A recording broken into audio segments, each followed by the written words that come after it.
안녕하세요, 여러분. 오늘은 한 며느리의 이야기를 들려드리려 합니다. 명절에 시댁에 오지 말라는 말을 들은 며느리. 그 차가운 말 뒤에 숨겨진 진짜 이유는 무엇이었을까요? 지금부터 시작합니다. 사람은 가끔 상처 주려고 한 말이 아니라 지키려고 한 말을 합니다. 하지만 그 마음은 대부분 늦게 드러납니다. 그리고 그 진실이 밝혀지는 순간, 우리는 비로소 깨닫게 됩니다. 사랑은 때로 날카로운 말로 위장한다는 것을. 설날을 일주일 앞둔 어느 수요일 저녁, 수지는 마트에서 장을 보고 있었습니다. 카트 안에는 명절 준비물이 가득했습니다. 시댁에 가져갈 과일, 남편이 좋아하는 LA 갈비, 시아버지가 드시는 건강식품, 그리고 조카들을 위한 세뱃돈 봉투까지. 계산대 앞에서 줄을 서던 중이었습니다. 휴대폰이 울렸습니다. 화면에 뜬 이름 시어머니.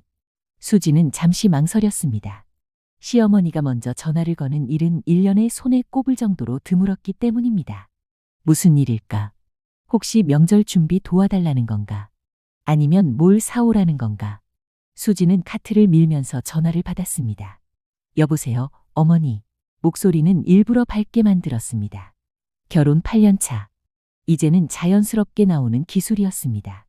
수화기 너머로 들려온 목소리는 평소보다 낮았습니다. 수진아. 네, 어머니. 잠시 침묵이 흘렀습니다. 그리고 시어머니가 말했습니다. 이번 설에는 오지 말아라. 순간 수진의 손에서 휴대폰이 떨어질 뻔했습니다. 심장이 철렁 내려앉았습니다. 귀를 잘못 들은 건가? 아니, 분명히 들었습니다. 오지 말아라. 수진의 입이 마르기 시작했습니다. 어머니, 그게 무슨... 말이 제대로 나오지 않았습니다. 뒤에서 계산 대기 중인 사람들의 시선이 느껴졌습니다. 수지는 카트를 밀고 구석으로 이동했습니다. 손이 떨렸습니다. 어머니, 제가 뭘 잘못했나요? 목소리가 갈라졌습니다. 시어머니의 대답은 더 차갑게 들려왔습니다. 잘못한 거 없다. 그냥 오지 마라. 애도 데리고 오지 말고. 준호도 혼자 오면 된다. 뚝. 전화가 끊겼습니다. 수지는 그 자리에 멍하니 서 있었습니다. 마트 안은 여전히 시끄러웠습니다. 명절 준비로 분주한 사람들, 카트 끄는 소리, 아이들 우는 소리, 계산대에서 물건 찍는 삑삑 소리.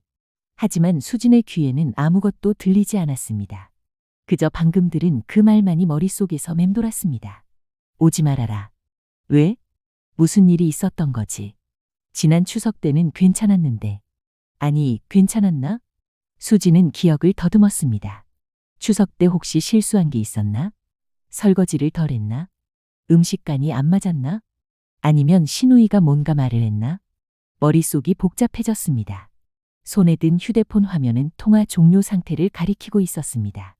통화 시간 32초. 단 32초 만에 수진의 명절은 무너져 내렸습니다. 수지는 카트를 그대로 두고 마트를 나왔습니다. 차 안에 앉았습니다. 핸들을 잡았지만 시동을 걸지 못했습니다. 눈물이 핑 돌았습니다. 결혼 8년. 시댁과의 관계가 아주 좋지는 않았습니다. 시어머니는 과묵한 분이었고 수지는 늘 눈치를 봐야 했습니다. 하지만 이렇게까지 차갑게 거절당한 적은 처음이었습니다. 명절에 오지 말라니. 그것도 며느리에게. 손주까지 데려오지 말라니. 수지는 고개를 떨궜습니다. 그리고 생각했습니다. 내가 뭘 잘못한 걸까? 정말 뭘 잘못한 걸까? 집에 돌아온 수지는 저녁을 차리지 못했습니다. 부엌에 서 있었지만 손이 움직이지 않았습니다. 냉장고 문을 열었다가 닫았다가를 반복했습니다. 머릿속은 온통 그 전화 내용뿐이었습니다. 오지 말아라. 왜? 도대체 왜? 현관문이 열리는 소리가 들렸습니다. 남편 준호가 퇴근한 것입니다. 밥은? 준호가 거실을 둘러보며 물었습니다. 수지는 소파에 앉아 있었습니다. 무표정한 얼굴로. 준호가 이상함을 느꼈습니다. 왜 그래? 어디 아파? 수지는 천천히 고개를 들었습니다. 그리고 조용히 말했습니다. 오늘 어머니한테 전화 왔어. 응? 엄마가? 무슨 일인데? 준호는 넥타이를 풀며 대수롭지 않게 물었습니다. 수진이 말했습니다. 이번 설에 오지 말래. 준호의 손이 잠시 멈췄습니다. 뭐? 오지 말래. 나랑 은지도. 준호는 잠시 생각하더니 어깨를 으쓱했습니다. 엄마 성격 알잖아. 그냥 피곤해서 그러신 거야. 명절 준비 힘드시니까. 수지는 믿을 수 없다는 표정으로 남편을 바라봤습니다. 그게 끝이야. 그렇게 생각하는 거야. 그럼 뭐 어쩌라고. 준호는 냉장고를 열며 말했습니다. 엄마가 원래 그러시잖아. 말씀이 직설적이시고. 신경 쓰지 마. 나중에 내가 전화해 볼게. 수지는 할 말을 잃었습니다. 남편은 자기 엄마의 차가운 말을 원래 그런 성격으로 치부하고 있었습니다. 8년 동안 수진이 느낀 소외감을, 무시당한 기분을 준호는 단 한 번도 이해하려 하지 않았습니다. 수지는 입을 다물었습니다. 더 이상 말해봤자 소용없다는 걸 알았기 때문입니다. 준호는 라면을 끓이기 시작했습니다. 냄비에 물 붓는 소리, 면 넣는 소리, 그리고 후루룩 먹는 소리. 수지는 그 소리를 들으며 소파에 가만히 앉아 있었습니다. 가슴이 먹먹했습니다. 결혼이란 게 이런 건가? 혼자 감당해야 하는 외로움이 이런 건가? 그날 밤 수지는 잠을 이루지 못했습니다. 옆에서 코 고는 남편을 바라보며 생각했습니다. 그래도 가야 할까? 아니면 정말 가지 말아야 할까? 하지만 수지는 알고 있었습니다. 가지 않으면 더 큰 구설수에 오르게 될 거라는 것을. 며느리가 시댁도 안 간대. 요즘 젊은 애들은 버릇이 없어. 남편 혼자 보냈다며? 그런 말들이 들릴 게 뻔했습니다. 수지는 천장을 바라봤습니다. 소리 없이 눈물이 흘러내렸습니다. 설날 아침이 밝았습니다. 수지는 새벽 5시에 일어났습니다. 잠을 설쳤지만 명절 준비는 해야 했습니다. 부엌에서 혼자 떡국을 끓였습니다. 딸 은지의 한복을 다렸습니다. 그리고 시댁에 가져갈 선물을 챙겼습니다. 준호가 일어나서 물었습니다. 야, 진짜 갈 거야? 엄마가 오지 말래도. 수지는 대답 대신 가방 지퍼를 잠갔습니다. 준호가 난처한 표정을 지었습니다. 엄마한테 전화해볼까? 됐어. 수진의 목소리는 담담했습니다. 그냥 가자. 안 가면 더 이상해질 것 같아. 사실 수진이 가기로 결심한 이유는 따로 있었습니다. 오지 말라는 말이 오히려 더 궁금했기 때문입니다. 정말 자기가 싫어서 한 말일까? 아니면 다른 이유가 있는 걸까? 수지는 알아야 했습니다. 이대로 집에 있으면 평생 궁금할 것 같았습니다.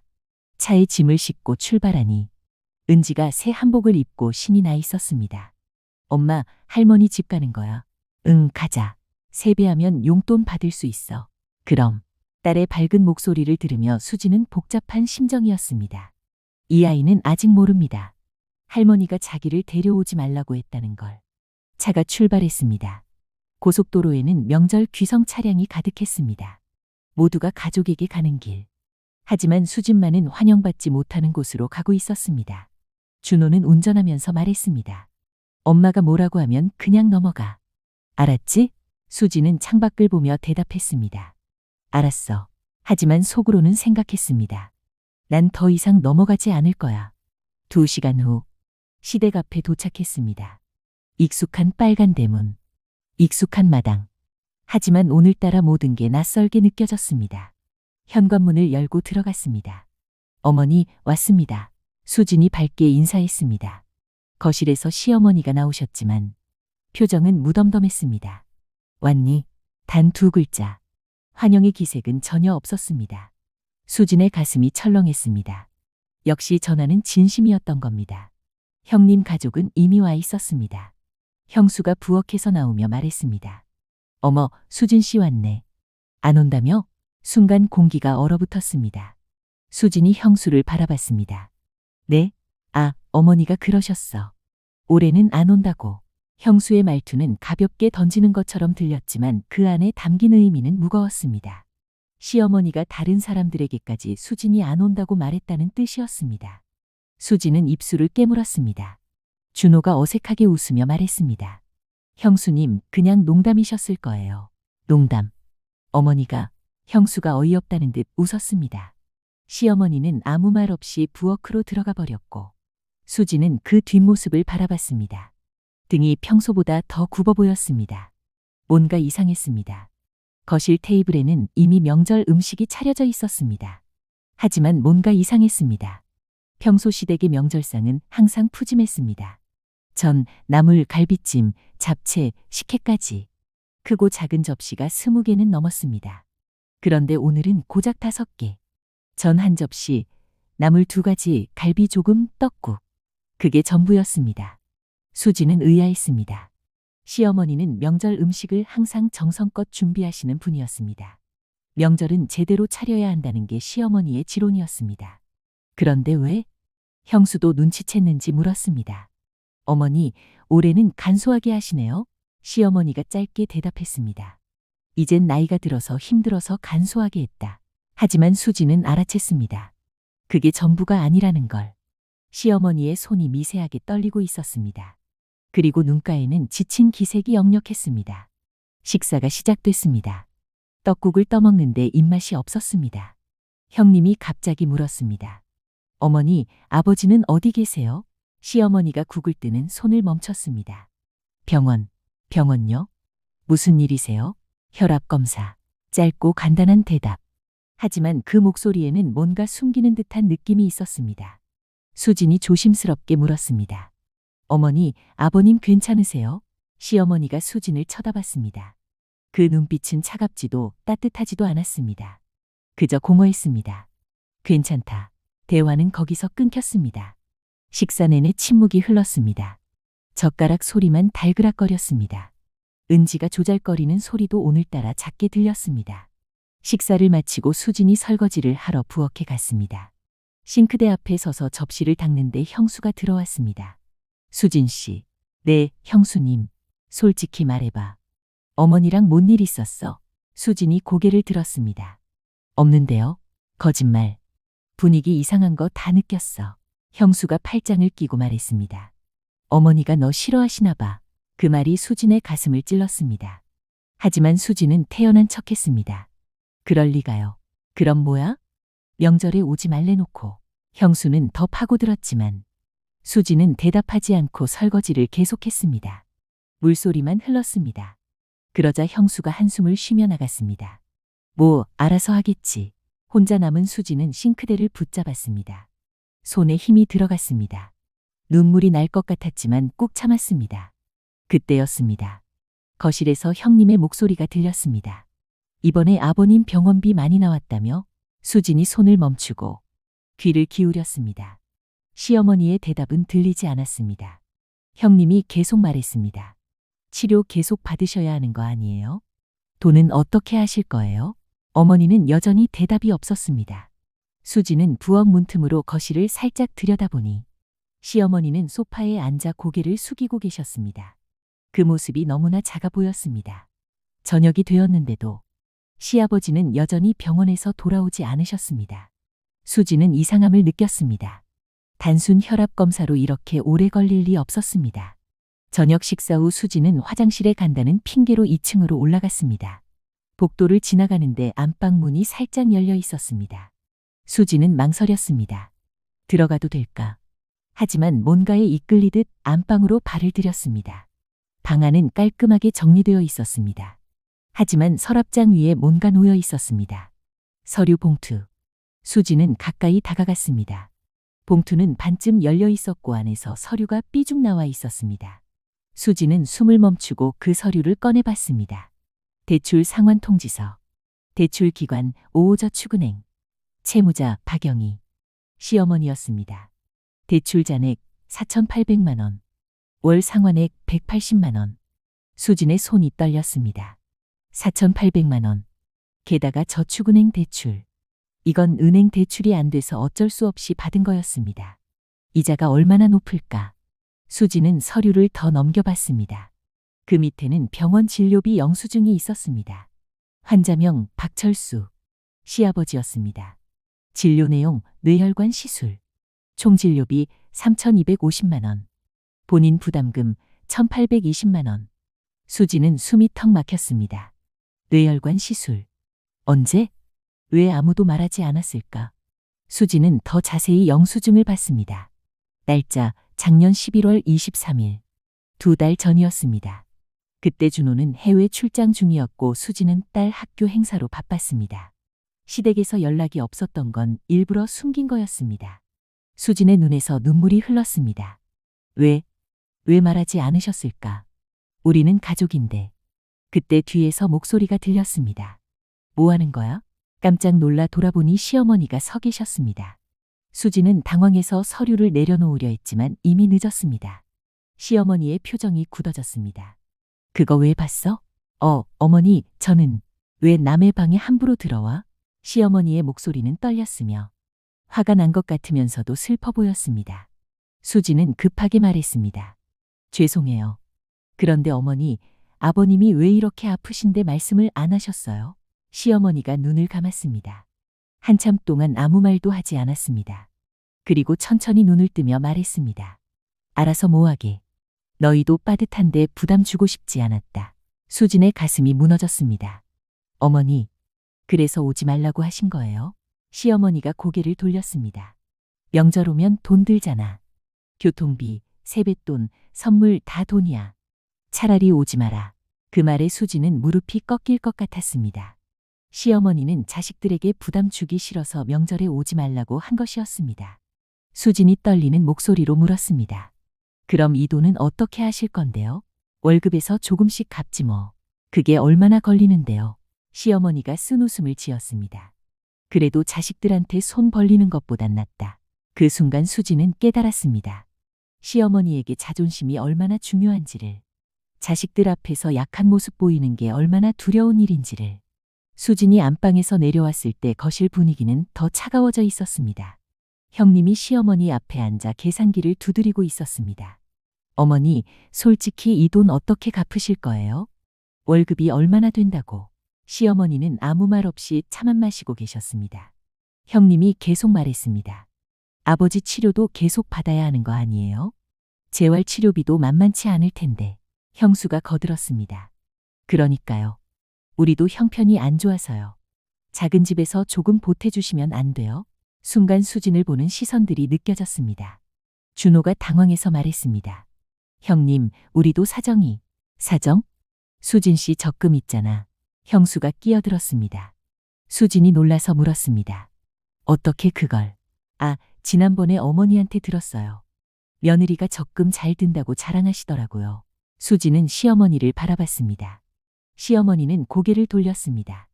미안함과 부끄러움이 그 표정에 섞여 있는 모습으로. 형님이 말했습니다. 어차피 조금 보태야 하는 거면 우리 집은 애들 대학 등록금도 있고 작은 집에서 이번엔 좀 보태면 안 돼요? 그 말에 수진의 혈압이 올랐습니다. 좀 보탠다는 게 아니라 전액 내라는 소리잖아요. 준호가 난처하게 웃으며 말했습니다. 형님, 그건 좀. 뭐가 좀. 부모님인데. 형님의 목소리가 높아졌습니다. 우리는 맨날 명절 때마다 음식 준비하고 부모님 모시고 사는데 너희는 1년에 2번 오잖아. 돈으로라도 효도해야지. 그 말이 수진의 마지막 인내심을 건드렸습니다. 1년에 2번. 수진은 거의 매달 시댁에 왔습니다. 시어머니 생신, 시아버지 생신, 제사 그리고 명절. 매번 선물 들고 돈 봉투 챙겨서. 그런데 1년에 2번이라고. 수진이 입을 열려는 순간 시어머니가 손을 들었습니다. 그만해라, 다들. 하지만 형님은 멈추지 않았습니다. 어머니, 이건 현실적인 문제예요. 아버지 치료비 계속 나가면 집담보로 대출 받아야 해요. 그 말에 공기가 얼어붙었습니다. 집담보대출. 그건 시댁 식구 모두에게 마지막 보루 같은 곳이었습니다. 시어머니의 얼굴이 하얗게 질렸습니다. 형님은 냉정하게 계속 말했습니다. 아니면 작은 집에서 3천만 원만 보태주면 당분간 버틸 수 있어요. 3천만 원. 수진의 적금이 정확히 그 금액이었습니다. 준호가 수진을 바라봤습니다. 그 눈빛에는 어쩌지? 라는 물음이 담겨 있었습니다. 하지만 결정은 하지 못하는 눈빛이었습니다. 수진은 깨달았습니다. 이 순간 아무도 자기를 지켜주지 않는다는 것을. 남편도, 시어머니도, 아무도. 수진은 천천히 자리에서 일어났습니다. 모두의 시선이 그녀에게 집중됐습니다. 수진은 조용히 말했습니다. 어머니 집 담보로 안 잡아도 됩니다. 형님이 눈을 빛냈습니다. 오, 그럼 적금. 제 명의 적금 깨겠습니다.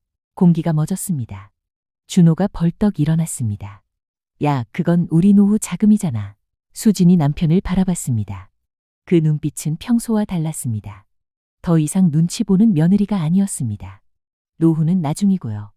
지금은 부모님이에요. 준호가 말문이 막혔습니다. 형수가 어색하게 웃으며 말했습니다. 아이고, 수진 씨 착하긴. 하지만 그렇게까지 할 필요는. 수진이 형수를 쳐다봤습니다. 형수님은 그럼 얼마 내실 건데요? 네? 아버님 아들이 둘인데 저만 내는 건 아니잖아요. 형수의 얼굴이 굳어졌습니다. 형님이 당황해서 말했습니다. 우리는 정말 형편이, 저희도 형편 안 좋아요. 수진의 목소리는 담담했지만 단호했습니다. 그래도 내는 거예요. 가족이니까. 그 말에 시어머니의 눈에서 눈물이 흘렀습니다. 수진이 시어머니께 다가갔습니다. 어머니, 왜 말씀 안 하셨어요? 저희도 가족인데. 시어머니가 고개를 저었습니다. 미안하다. 내가 자식들 앞에서 약한 모습 보이기 싫어서. 수진이 시어머니의 손을 잡았습니다. 그 손은 거칠고 차가웠습니다. 평생 자식들을 위해 일한 손. 평생 약한 모습 숨기고 살아온 손. 수진은 그 손을 꼭 쥐었습니다. 약한 모습이 아니에요. 힘든 모습이에요. 그리고 그걸 나누는 게 가족이에요. 시어머니가 소리내어 울기 시작했습니다. 8년 만에 며느리 앞에서 우는 모습을 보였습니다. 형님 부부는 민망한 듯 자리에서 일어났습니다. 우리는 먼저 들어가 있을게요. 준호도 어색하게 2층으로 올라갔습니다. 거실에는 시어머니와 수진만 남았습니다. 두 여자는 한참 동안 아무 말 없이 앉아 있었습니다. 시어머니가 먼저 입을 열었습니다. 수진아, 네, 어머니. 내가 너한테 잘못했다. 수진의 눈에서도 눈물이 흘렀습니다. 아니에요. 아니야. 잘못했어. 시어머니가 수진의 손을 잡았습니다. 결혼하고 8년 동안 한 번도 제대로 고맙다는 말 안 했지. 미안하다는 말도, 사랑한다는 말도. 수진은 고개를 저으며 울었습니다. 시어머니가 계속 말했습니다. 나는 원래 말이 없는 사람이야. 표현도 서툴고. 그래서 자꾸 내 마음 다치게 한 것 같아. 정말 미안하다. 수진이 말했습니다. 어머니도 힘드셨을 거예요. 혼자 다 감당하시려고. 두 사람은 한참 동안 서로의 손을 잡고 울었습니다.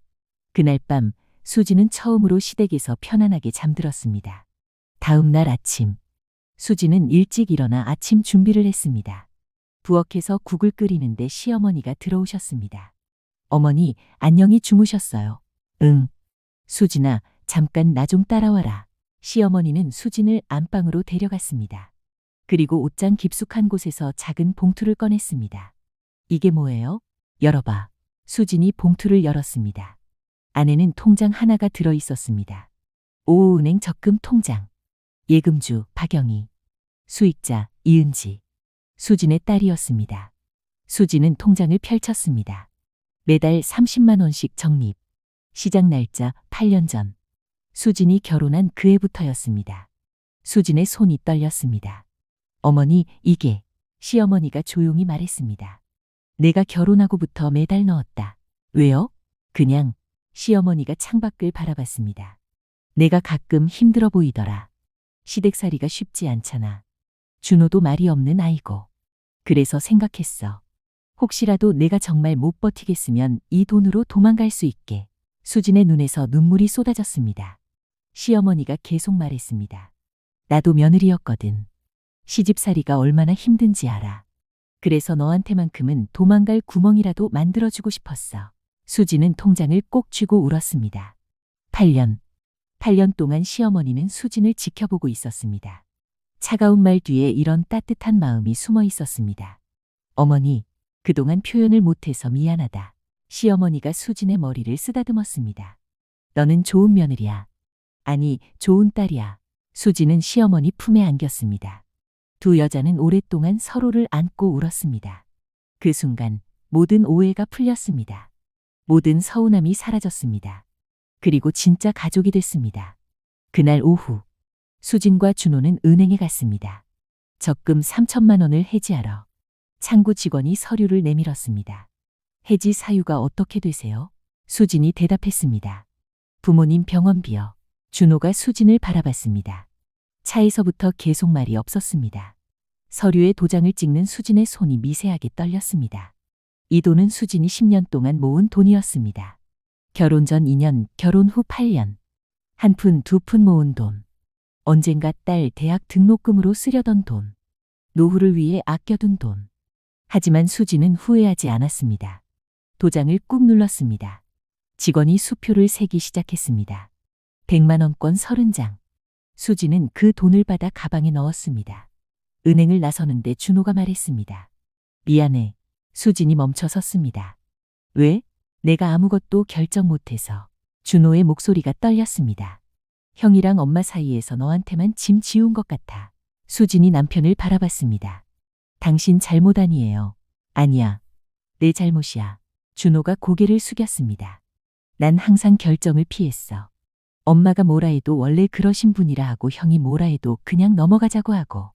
너만 힘들게 했어. 수진이 남편의 손을 잡았습니다. 이제라도 알면 됐어요. 앞으로 잘하면 돼요. 준호가 수진을 꼭 안았습니다. 주차장 한가운데서 두 사람은 한참 동안 서로를 안고 있었습니다. 일주일 후, 수진은 시어머니와 함께 병원에 갔습니다. 시아버지 재활치료 스케줄을 잡으러. 의사가 말했습니다. 재활치료 꾸준히 받으시면 일상생활은 가능하실 거예요. 시어머니가 안도의 한숨을 쉬었습니다. 수진이 시어머니 손을 잡았습니다. 다행이에요, 어머니. 그러게. 다 내 덕분이야. 아니에요. 저도 가족인걸요. 병원을 나오는데 시어머니가 물었습니다. 수진아, 점심 뭐 먹을래? 어머니가 좋아하시는 거요. 아니, 내가 먹고 싶은 거. 수진이 놀라서 시어머니를 봤습니다. 8년 만에 처음 듣는 말이었습니다. 제가 먹고 싶은 거요? 응. 오늘은 내가 고르렴. 수진의 눈가가 따뜻해졌습니다. 그럼 칼국수 어떠셔요? 좋아. 가자. 두 사람은 나란히 걸어갔습니다. 시어머니와 며느리가 아니라 두 여자로서. 그리고 진짜 가족으로서. 시간이 흘러 추석이 다가왔습니다. 수진은 시댁 부엌에서 명절 음식을 준비하고 있었습니다. 이번에는 달랐습니다. 시어머니가 옆에서 함께하고 계셨습니다.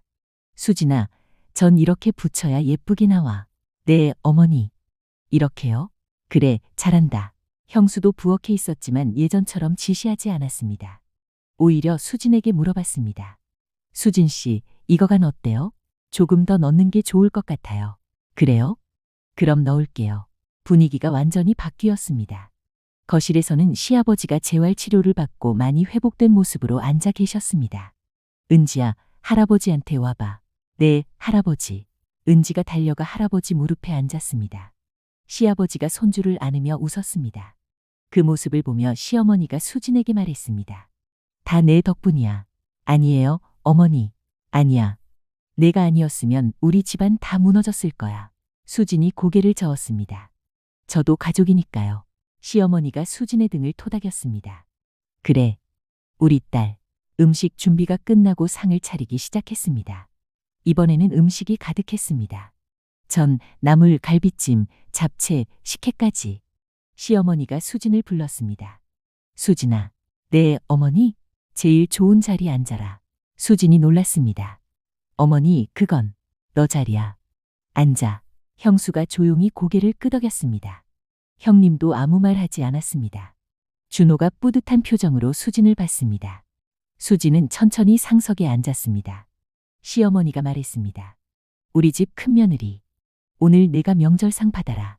수진의 눈에서 눈물이 흘렀습니다. 8년 만에 받은 인정이었습니다. 식사가 시작됐습니다.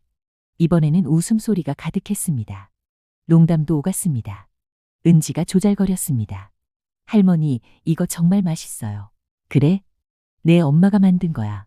우와, 엄마 짱. 모두가 웃었습니다. 수진도, 시어머니도, 심지어 형수도. 그 순간 수진은 깨달았습니다. 가족이란 피로만 이어지는 게 아니라는 것을. 진심으로 이어지는 것이라는 것을. 사람은 가끔 상처 주려고 한 말이 아니라 지키려고 한 말을 합니다. 시어머니가 오지 말라고 한 건 미워서가 아니었습니다. 사랑했기 때문이었습니다. 자식들에게 부담 주기 싫어서, 손주들에게 가난한 모습 보이기 싫어서, 며느리에게 마음에 빚지기 싫어서, 그래서 차라리 혼자 감당하려 했습니다. 하지만 수지는 알았습니다. 가족은 혼자 감당하는 게 아니라 함께 나누는 거라는 것을. 그리고 그날 두 여자는 진짜 가족이 됐습니다. 명절에 오지 말라던 시어머니, 그 말 뒤에 숨겨진 진짜 이유는 사랑이었습니다. 서툰, 하지만 진심 어린 사랑.